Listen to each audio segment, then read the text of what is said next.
என் ஜனத்தின் மூப்பருக்கு முன்பாகவும் இஸ்ரவேலுக்கு முன்பாகவும் நீர் என்னை கனம் பண்ணி நான் உம்முடைய தேவனாகி கர்த்தரை பணிந்து கொள்ளும்படிக்கு என்னோடே கூட திரும்பி வாரும் என்றான். இதை எதுக்காக தான் செஞ்சிருக்காருன்னா, சாமுவேல் அவரோட கூட சேர்ந்து எதுக்கு வரணும்? பலி செலுத்த வரணும். ஏதோ ஒரு நியாய தீர்ப்பு நம்ம மேலே வந்துருண்டா, ஏதோ தேவ கோபம் வந்துருண்டா அப்படின்னு சொல்லி மனம் திரும்பக்கூடாது. அந்த மனம் திரும்புதலை தேவன் ஏற்றுக்கொள்ள மாட்டார். உண்மையா பாவத்தை வெறுத்து, இந்த பாவம் எனக்கு நல்லது அல்ல, இந்த பாவத்தை நான் செஞ்சிருக்க கூடாது என்று மனம் வருந்தி மன்னிப்பு எடுக்க வேண்டும். அந்த மன்னிப்பை தான் தேவன் ஏற்றுக்கொள்வார். மனம் வருந்த வேண்டும், உணர வேண்டும்.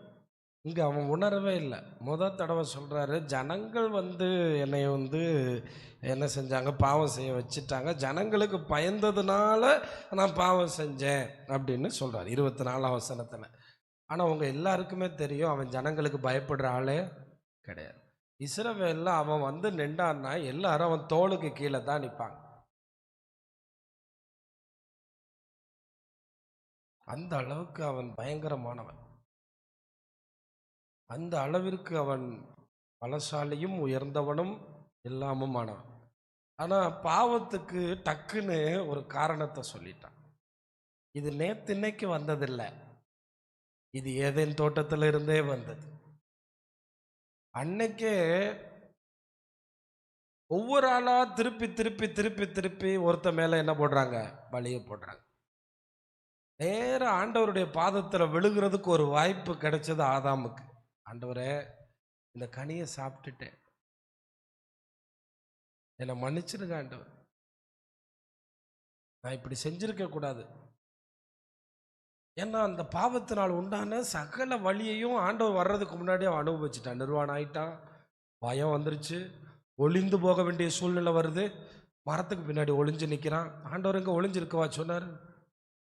பல நேரம் கவனிச்சு பாருங்களேன், பாவம் வந்த உடனே நம்மளால ஃப்ரீயா ஜெபிக்க முடியாது, நம்ம ஜெபம் கேட்கும் படுங்கிற விசுவாசம் வராது, நம்ம தைரியமா கிருபாசன தண்டையில வர முடியாது. ஆண்டவர் நீ ஏன் ஒளிஞ்சேன்னு ஏன்பா ஒளிஞ்சிருக்க? நீ எதுக்கு மரத்துக்கு பின்னாடி நிற்கிற? டெய்லி நான் வரும்போது நீ வருவிய, நீ ஹாப்பியா என்னை கூப்பிடுவிய, நான் உன்னோட பேசுவேனே. உன்னை யார் அங்கே போய் ஒளிஞ்சு நிற்க சொன்னது? உன்னை யார் நிர்வாணின்னு சொல்ல சொன்னது? பிசாசோட தந்திரம் மனம் திரும்ப விடமாட்டான், மனம் திரும்ப மாதிரி நடிக்க சொல்லுவான். நீங்க அதில் மாட்டிக்கிற கூடாது. இன்னொன்று, அந்த பாவம் செய்யும்போது நம்ம கொஞ்சம் கொஞ்சமாக ஆண்டவரை விட்டு பிரிஞ்சு போயிட்டே இருப்போம். அதில் நீங்கள் ரொம்ப எச்சரிக்கையாக கவனமாக இருக்கணும். சில நேரம் தம்பிமார்கள் ரொம்ப உற்சாகமாக ஜெபிப்பாங்க, சில நேரம் கொஞ்சம் கொஞ்சமாக ஆண்டவரை விட்டு போகும்போது அந்த தொடர்பு ஆட்டோமேட்டிக்காக அது கட் ஆகுது. உடனே ஆதாம் சொல்லிட்டாரு, இல்லை அந்த இன்னைக்கு கொடுத்த மனைவி தான் கொண்டு கொடுத்தா நான் சாப்பிட்டேன். அதே சேம் இன்சிடெண்ட்டை தான் யாரும் செய்கிறா? யாரும் சவுலும் செய்கிறார். உங்களுக்கு எல்லாருக்கும் 1 சாமுவேல் 15ஆம் அதிகாரத்தில் நடந்த அந்த அமலேக்கியருடைய சம்பவம் நல்லாவே தெரியும். அவன் போய் ஆடுகளை பார்க்குறான், அந்த ஆடுகள் அவனுக்கு ரொம்ப பிடிச்சிருக்கு, அதனால அவன் திடீர்னு யுத்தத்தை பாதியில் நிறுத்திட்டு தனக்கு எல்லாத்தையும் எடுத்துக்கிட்டு வந்துட்டான். ஆனால் யாருக்கு பயந்தேன்னு சொல்கிறான்? ஜனங்களுக்கு. அதான் காரணம் சொல்கிறவன் ஒரு நாளும் மனம் திரும்பவே மாட்டான். என் மனைவி சரியில்லை, என் புருஷன் சரியில்லை, அவன் சரியில்லை, இவன் சரியில்லை, எனக்கு நாள் சரியில்லை, எனக்கு நேரம் சரியில்லை, எனக்கு இந்த வருஷம் சரியில்லை தானே? சொல்லுங்க. ராஜாவா இருக்கிற சவுல் அழகா உண்மையா மனம் திரும்பி இருக்கலாம். அடுத்தது அந்த அம்மா 3 பேரையும் வச்சுக்கிட்டு தான் கர்த்தர் பேசுறார். 3 பேருமே இருக்காங்க ஸ்பாட்ல. ஏன்னா ஆண்டவர் அப்படியே ரிவர்ஸில் திரும்ப அப்படியே வருவார். இவங்க கிட்ட வரிசையாக கேட்டுக்கிட்டே வர்றாரு. அடுத்தது அந்த அம்மா சொல்றாங்க, அது சர்ப்பம் என்ன பண்ணிருச்சு? வஞ்சிச்சிருச்சு. நல்ல வேலை பிசாசிட்ட அவர் என்ன கேட்கல. பயங்கரமான ஆள் அவன், அவன் ஞானத்தில் நிரம்பி இருக்கிறவன். என்ன காரணம் சொல்லியிருப்பான்னு யோசிக்கிறீங்களா?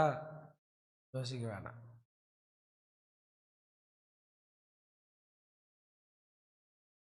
அப்போ இன்னைக்கு நம்ம மனம் திரும்புறதுக்கு சும்மா மனம் திரும்பின மாதிரி நடிச்சுட்டு வந்துட்டு சர்ச்சில் ஆராதனையில், ஆண்டவரே நான் பாவம் செஞ்சுட்டேன், ஆண்டவரே நான் ரொம்ப பாவம் செஞ்சுட்டேன், ஆண்டவரே நான் ரொம்ப ரொம்ப செஞ்சுட்டேன் ஆண்டவர். அது எதுக்கு? நாளைக்கு ரிசல்ட் வரப்போதா? இல்லை அது ஏதோ ஒன்றுக்கு நமக்கு நன்மை தரப்போதா? இல்லை ஏதோ ஒரு வாசலை நமக்கு திறக்க போதா? அப்படி நினைச்சு மட்டும் நீங்க யாரும் என்ன திருந்தாதீங்க, மனம் திரும்பின மாதிரி நடிச்சிடாதீங்க. அது ஒரு நாளும் ஆண்டவருக்கு பிடிக்காது, அதை தேவன் விரும்புகிறதும் அல்ல. அப்ப உண்மையா மனம் பொருந்தி, ஆண்டவரே எனக்கு இறங்கும், நான் செஞ்சது தப்பு, நான் அந்த அமலைக்கிற நான் அழிச்சிடுறேன் அப்படியே நேரம் போய் அந்த வீட்டில் இருக்க ராஜாவை என்ன பண்ணிருக்கலாம்? வீட்டில் தானே இருக்காரு, டைனிங் டேபிள்ல இருக்காரு, சாப்பிட்டுக்கிட்டு இருக்காரு. 2 போடு போட்டிருந்தாருன்னா, மிச்சம் இருக்கிற ஆளெல்லாம் காலி பண்ணியிருந்தாருன்னா, அந்த ஆடெல்லாம் காலி பண்ணியிருந்தாருன்னா, ஆட்டோமேட்டிக்காக சவுலுக்கு என்ன கிடைச்சிருக்கும்? இறக்கம் கிடைச்சிருக்கும். காலி பண்ணல, மாறா சும்மா உதட்ட அளவில் பாவ அறிக்கை. என்ன அளவில்? இவனுக்கு எல்லாம் தெரியும். நம்ம உதட்ட அளவில் பாவ அறிக்கை செஞ்சு ஏமாத்துறதுக்கு அவர் நம்ம அம்மா அப்பா போல இருதயத்தை தெரியாத ஆண்டவர் அல்ல. தாவீது தன்னுடைய வாழ்க்கையில 2 முறை பாவத்துக்கு மனம் கசந்து அழுதான். தன்னுடைய வாழ்க்கையின் இறுதி கட்டத்தில் அவன் அடிக்கடி 2 முறை பயன்படுத்தின வார்த்தை, நான் பாவம் செய்தேன், இந்த ஜனங்கள் என்ன, நீர் ஏன் அவர்களை அழிக்கிறீர்? நாம் ஏன் தினந்தோறும் தலைவர்களுக்கும் ஊழியர்களுக்கும் ஜெபிக்க வேண்டும் தெரியுமா? ஒரு தலைவன் தவறினால் ஜனத்துக்கும் அழிவு, ஒரு தேசத்தின் அதிபதி தவறினால் ஜனத்துக்கும் அழிவு, ஒரு தேசத்தின் ராஜா தவறினால் ஜனத்துக்கும் அழிவு, ஒரு தேசத்தின் ராஜா விக்கிரக வணக்கத்தை அதிகமாய் செய்கிறவனாய் இருந்தால் தேசத்துக்கும் ஆபத்து. இதை நம்ம விளங்கிக்கிறணும். அதனால தான் ஆண்டவர் அவங்களுக்காகலாம் என்ன செய்ய சொன்னார்? ஜெபம் பண்ண சொன்னார். அப்போ ஒரு நாளும் நியாய தீர்ப்புக்கு பயந்து பாவத்தை ஆண்டவர் தண்டிச்சிருவாரோ, ஆண்டவருக்கு தோல்வி அடைய செஞ்சிருவாரோ, ஆண்டவர் என்ன இப்படி கைவிட்டுருவாரோ அப்படிங்கிற பயந்துட்டு இப்படி வார்த்தை ஜாலங்களை ஆண்டவரிடத்தில் கொண்டு போய் நீங்கள் ஒரு நாளும் நடிக்க கூடாது.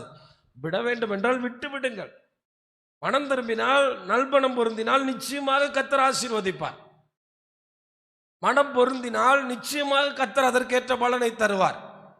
நிச்சயமாக தேவன் அந்த பழைய பாவங்களை ஆண்டவர் தள்ளி விடுவார். ஆனா பாருங்க, தாவீது ராஜ்யபாரத்துக்கு வர்றதுக்கு முன்னாடியே அமலேக்கியரை அழிச்சிட்டு தான் வந்து எங்கே உட்கார்றாரு? உங்க எல்லாருக்குமே தெரியும், கடைசி தாவீது பண்ண யுத்தம் யாரோட? கீரோட. அவனுக்கு நல்ல செய்தி கொண்டு வந்தது யாரு? அமலேக்கியன். அவனையும் என்ன பண்றாரு? கர்த்தரால் அபிஷேகம் பண்ணப்பட்டவன நீ ஒரு அமலேக்கியன் வந்து இந்த செய்தி எனக்கு சொல்லலாமான்னு வெட்டுறாரு கண்ணு முன்னாடி. அமலேக்கியனை அழிச்ச பிறகுதான் சிக்லாக்ல இருந்து துரத்தி துரத்தி துரத்தி ஒரு டயர்டான சூழ்நிலையில அமலேக்கியரை அழிச்ச பிறகுதான் எங்க வர்றாரு?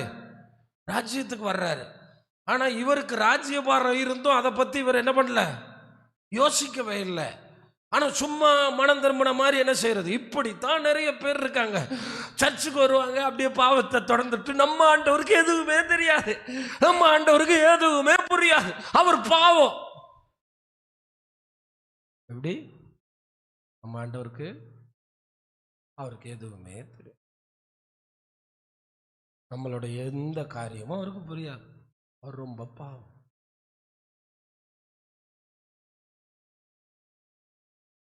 அதனால வந்து ஆண்டவரே நான் பாவம் செய்தேன், அது கூட ஒரு அழகான பாட்டு இருக்குல்ல, நான் பாவம் செய்தேன், அப்படியே 1/2 லிட்டர் கண்ணீர் வடிச்சு உம்மை நோக செய்தேன்.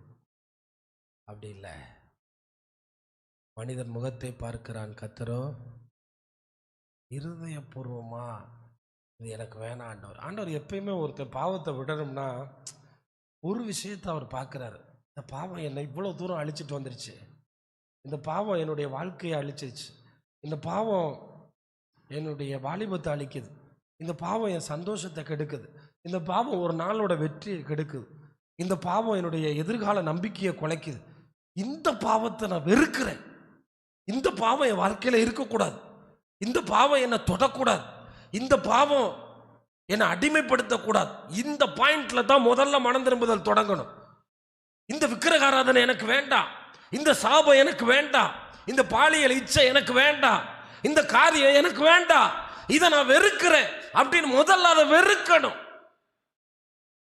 நம்ம மக்கள் உண்மையான மனம் திரும்புதல் செய்யாதனால தான் சொந்த பந்தம் போகும்போது விக்கிரகாராதனை குறித்த வெறுப்பு வரல அவங்களுக்கு. ஆனால் உண்மையாக மனம் திரும்பினவனுக்கு அதை பார்த்தாலே தாங்க முடியாது. அவன் அந்த இடத்துல நிற்க மாட்டான்.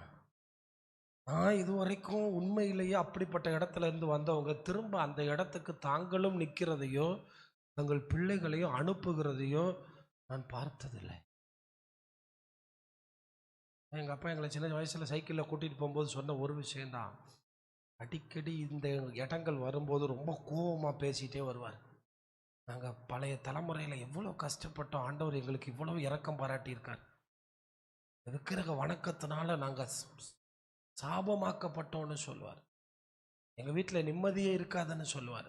அது அந்த விக்கிரக ஆராதனை குறித்த வெறுப்பு, ஒரு பயங்கரமா வெறுப்பா பேசுவார். அது நிமித்தம் அவர்கள் என்ன பட்டார்கள்? பாதிக்கப்பட்டாங்க.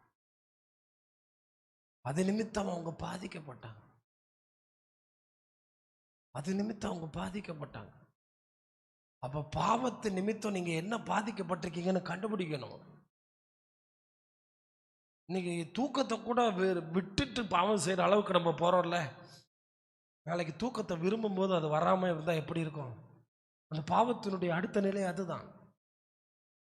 அதனால தான் நான் உங்க எல்லாருக்குமே சொல்றேன், பாவத்தை வெறுத்து உண்மையா மனம் திரும்புங்க.